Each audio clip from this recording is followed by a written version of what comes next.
This is Opinion City, where pro wrestling gets the conversation it deserves. Real voices, real opinions, live every Sunday. And I think WWE's steps in that direction include the WWE ID program, which I know a lot of people are very critical of. I was going to ask you about that because I had a conversation with someone not too long ago who knows the independent world, and they were just their opinion, quite frankly, was WWE ID has ruined independent wrestling. Like, they were very much like really against it. Yeah.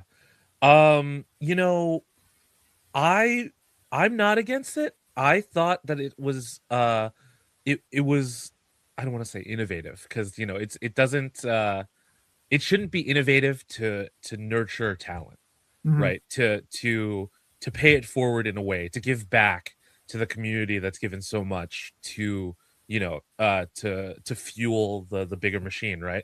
So here's my opinion on it. Like, when WWE ID was first announced, I was skeptical, but after talking to a number of WWE ID talent, at WrestleMania week last year, I spoke to Sean Legacy, I spoke to Jordan Oasis, I spoke to Jack Cartwheel briefly, and I spoke to Marshall Mathers. Marcus Mathers. I spoke to them about the program, and to me it sounds like WWE seeing a talent and being like, oh, there's something more here. Why don't we try to give them what they need to be the more that we see? So it's almost like a scholarship program, like an internship, really, where you can be given access to more resources so that you can grow your craft. Marcus was very specific in saying that it was a team vibe, that first class of ID talent was like one big team where, like, oh, we all got ID'd and we want to improve. Even though they were pitted against each other in matches and things like that, as we're seeing on Evolve, on Tubi, there's an aspect of competition there. But like, I think overall, it's WWE taking an interest and investing in the future. Now, considering WWE's track record, the intentions may be more nefarious than we see, but after speaking to people that were in the program, I think they find it more helpful than hurtful. There's this huge conversation when NXT UK started, that they were kind of draining the swamp of all of these. And that's the general consensus between a lot of your UK indie wrestlers, the people that were on the UK indie scene at the time. Yeah, and I mean, I definitely saw that happening, but what I also saw were a number of talents stepping up to fill the void. Like, I know a lot of the people who got signed to NXT UK were people that were running promotions, and that was definitely more difficult to see some of those promotions fall to the wayside as their promoters got more busy with WWE, and only a certain number of promotions were able to like stay afloat.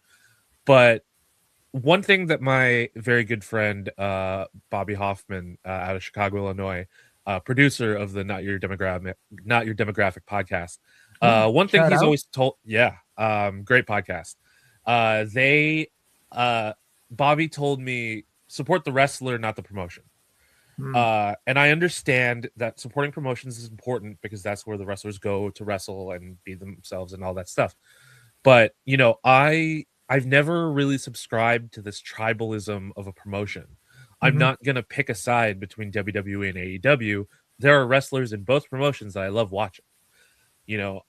So even though some of the European promotions may have suffered a bit from NXT UK, I think their wrestlers became stronger and stood out more. I mean, Progress champion Cara Noir, I don't think people would have seen him to the degree that they saw him had the previous like class of indie wrestlers from the area were cycled out. Mm-hmm. You know, and that's how indie wrestling survives, right? By a class cycling out for more people to step up. Mm-hmm. You with WWE ID, you had Kylie Ray shining as the first WWE ID women's champion. Mm-hmm. Now I will say that it was a little disproportional that there were only 3 women in the first class of WWE ID, and that the men certainly get a shine more than the women on most weeks. But with Kylie Ray no longer signing with WWE ID, mostly because she's out with having another baby. Sure. You have Lainey Luck stepping in now as the WWE ID Women's Champion, and Lainey is someone that I've been following since 2017. She has been grinding in the Chicago and Midwest Indies for years, and she has probably been one of the most improved wrestlers that I've been following for a number of years. Like, and so I'm glad to see her get this platform now. That I'm not saying that Kylie Ray had to be cycled out in order for Lainey to succeed, but Kylie paved the way so that Lainey could step up. And I think that's really one of the biggest things about independent wrestling, is that a lot of these people like Colt Cabana, like Matt Cardona, they are the foundation, but then you have other people like Matt Mako or like Harleen Lopez, who are stepping up and showing out whenever they get the opportunity.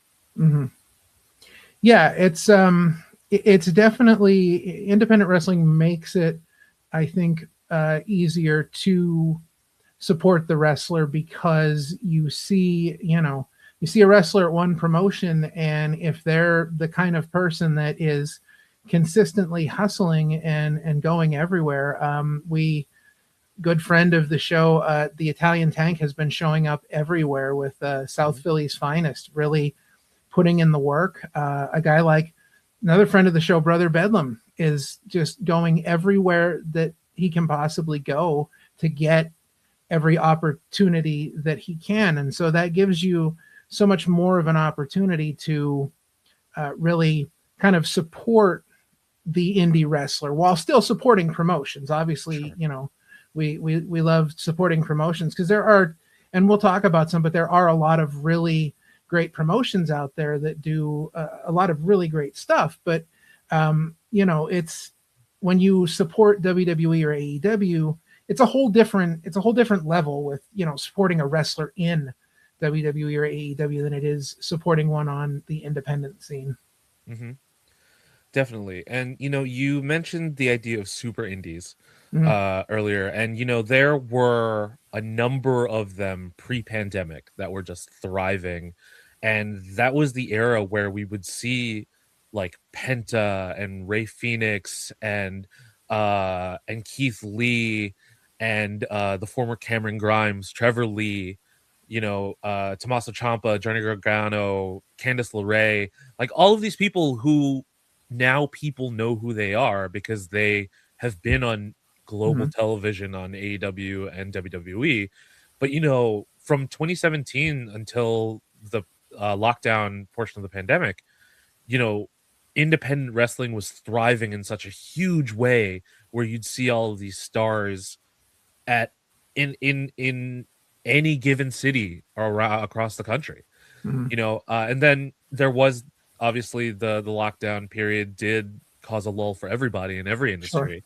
Sure. But then bouncing back from that, you had a whole other class emerge, like from the GCW wrestling bubble, you got a bunch of people that came out of there that went on to AEW Dark, that went on to NXT, so it is kind of like a school system in a way, where you're graduating high school into college, and then college into masters, or graduate school and things like that. So I mean, the idea of the super indie now is a little bit harder to define, in my opinion, because there's so much good talent everywhere. I mentioned Phoenix, Arizona earlier, and I was at a show in Phoenix for my friend Warwick Johnson's bachelor party, and we went to it was Arizona Wrestling Federation. Oh, okay. Very small promotion, but there was a number of great talent there. The reason why we went was because Cora Jade was on the show. Oh, yeah. Nice. But I believe this is the home promotion for Brittany Brooks as well. Oh, okay. And so someone like Brittany Brooks, who is blowing up right now, having started somewhere like this, you know, that just goes to show that even the like C-tier markets of pro wrestling can get big talent. You never know who you're going to find on these shows. So it's like, sure, yes, super indies used to book matches like the Young Bucks versus I guess the equivalent now would be like Bang and Matthews. You know, like you get matches like that in Chicago, in New York, in LA every weekend with just top tier talent up and down the card. But now I think the talent is a little bit more spread out. So you can find super indie level shows anywhere if you know where to look.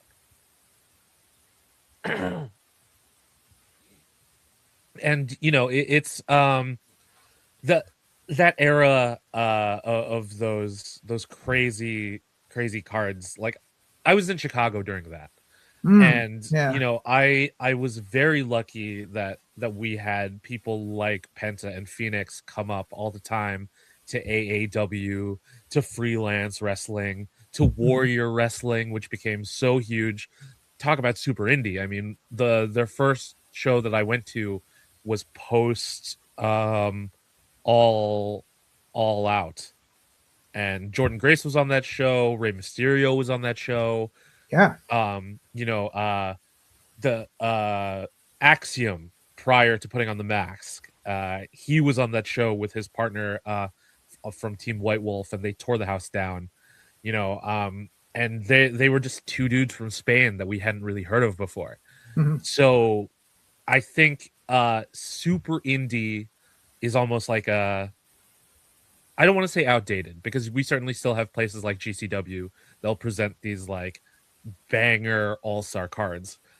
But I think that now is a great time for undiscovered talent to really get a spotlight. That's Opinion City. New episodes live every Sunday on YouTube. And to our Patreon members, thank you for supporting independent wrestling media. We'll see you next time.